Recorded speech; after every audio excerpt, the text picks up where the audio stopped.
Meaning of error correction.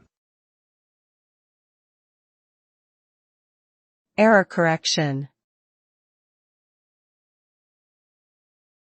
Error correction.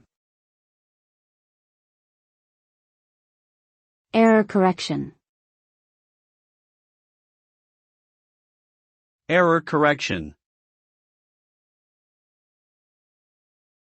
Error correction refers to the process of identifying and correcting errors in data. This is important because errors can cause data to be misinterpreted or lost, leading to unintended consequences. Error correction techniques are used in many different types of systems, such as computer networks, storage devices, and communication channels. These techniques typically involve adding extra information to the data, which allows errors to be detected and corrected. By using error correction, data can be transmitted or stored more reliably, ensuring that it is accurate and complete.